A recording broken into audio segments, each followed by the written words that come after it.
Hello and welcome to the fourth race of the 1958 Formula One Season Challenge.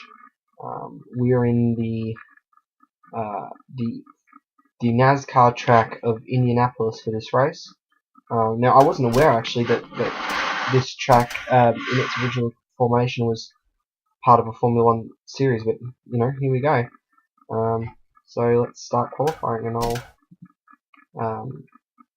this is the standings, just as it is. So the Van Walls are doing well, obviously. So I think either a Cooper or Van Wall I'd want to be in. So let's get qualifying underway, and yeah, I'll be back when it's over.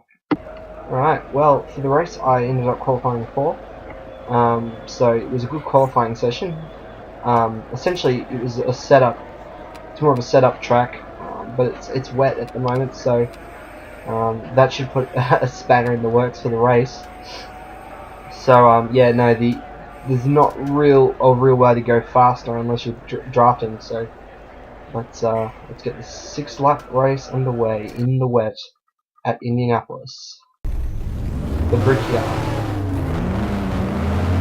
You hear the roar of the engines as the flag drops in the United States for the American race here in Formula One. And I'm off to a good start, but I've got to be careful here as the bricks changes to tarmac, as I'm trying to make sure that I can get around these guys with Tony Brooks ahead of me and Roy Salvadori just behind me in the Ferrari. But I'm catching Tony Brooks pretty quickly here. No, I'm not. I just ducked right behind him again, and I'm just trying to pick up a good slipstream here as I prepare to move in front. It's about getting the right timing, and so I just pull out as late as I can, but not too late as to not allow me to get a corner. Now I don't need to brake for any of these corners, which is fantastic. Definitely a change on the norm. And this rain is making this game lag like a son of a bitch. Jeez. But I've got Tony Brooks' Van Wall sniffing my rear end there. And as we pass the first lap of the race, unfortunately, as much as I love NASCAR, unfortunately it's not the most, in Formula One, it's not the most exciting kind of track to race on. And Tony Brooks takes me there again, but I seem to be faster around the corners. And that makes no sense to me because I've set this car up to be faster along the straights. So, Lotus, what art thou doing? It's a bit ridiculous, actually. Yeah.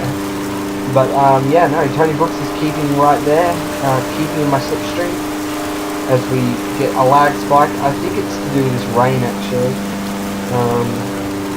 I might need to turn some things off when I record this next time and not have things running in the background. But I digress. Am I breaking away? I'm not sure. As we come around to start the third lap of the race, and we've got Cooper, I think, in the background there coming into play. And that part of the track really bothers me because you can jump up. And Tony Brooks takes me again around that corner. As long as I can hold in front of him, past the finish line, I'm alright. I don't mind if he overtakes me on that corner, but I've got to get back around him now. And as the fuel gets lower and lower, the AI tends to be fast on lower fuel. For some reason, they seem to be like unreasonably fast. So even though we've got pretty low fuel as well, they're not nearly as quick as the AI are.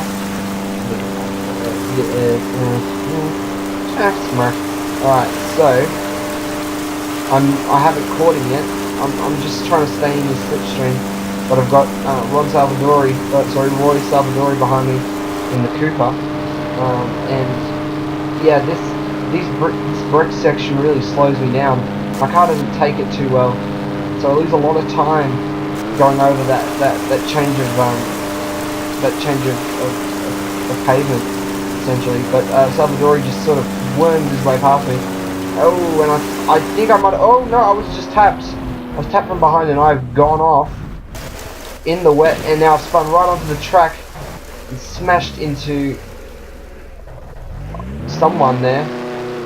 Man, that was just insane. 4 laps into the 6-lap race, and we've spun, and I'm down to 4th now. And it's really looking shameful now. I'm probably not going to get a podium like I wanted to. It'd be great to finally get a podium in this series, but I'm going to have to now stay in contention for some points because I don't want to lose this momentum that I started with the last race. And it's going to be a bit harder now because the rain's starting to dry up, and we've still got wet tyres on. And there's just not enough time in the race to go duck back into the pits, change tyres, and come back out again, and then regain all those positions. I've got Bruce McLaren behind me, and I've got Stirling Moss ahead of me, so I'm sandwiched by great drivers here. As the track is starting to dry up, I should probably be on the wet part of the track, but you know, the racing line is the fastest line, so you know. Just want to make sure that my tyres don't heat up too much. But yeah, I don't know how much more I can do here. Because unfortunately this track there's no braking. It's just you go around and around in circles. It's your typical NASCAR track. But the problem is that if you fall behind, the only way you're going to catch up to someone is if someone makes a mistake, or if you spin out like I did. But yeah. So we're just holding this position for at least the next lap or so. But I have to keep Jack Brabham behind me, back from the dead to finish me off here. Jesus. It's very hard to drive on these bricks, and then I don't know why they had these bricks here, and then it just changes to asphalt. It's just crazy. I'm just trying to make sure that he can't get past me here. He's looking for a way past, and I just was not letting him have any. So, you know, this is the final lap of the race, and I think, you know, finishing where we started in terms of qualifying is not bad. I can't be upset with that performance. So yeah, let's see how this turns out. Assume they don't make another silly mistake, of course, like ride the curb and then just spin off or something like that. Oh, someone stopped on track, and I'm up to 3rd. This could be my first podium in this Formula 1 season, and my first podium in a Let's Play series.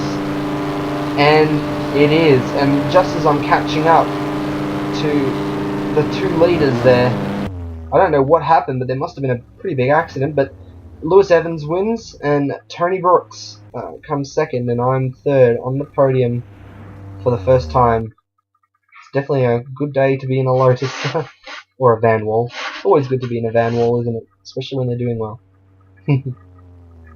But yeah, that was a good race. I think I'm gonna those old engines. Never get sick of them. So this is the results of the race. Stuart Lewis Evans, Tony Brooks, Jaco Maxson, and then everyone else underneath us. You have your average speeds up there, and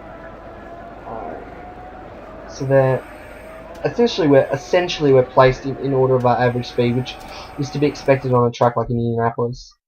But I still haven't really moved up, but I've got 7 points. You know, on the scoreboard now, and so the Van Walls and the Coopers are obviously dominating every other team at the moment. The Ferraris aren't doing too well, which is contrary to what actually happened in this season. But you know, Formula One is a mysterious sport sometimes. So yeah, but the next race is going to be at that's the constructors standings with Van Wall 42 points. So yeah, it's Spa the next race. So yeah, that's actually a lot bigger than the current Spa. It doesn't look it, but it is. So thank you, and see you next time.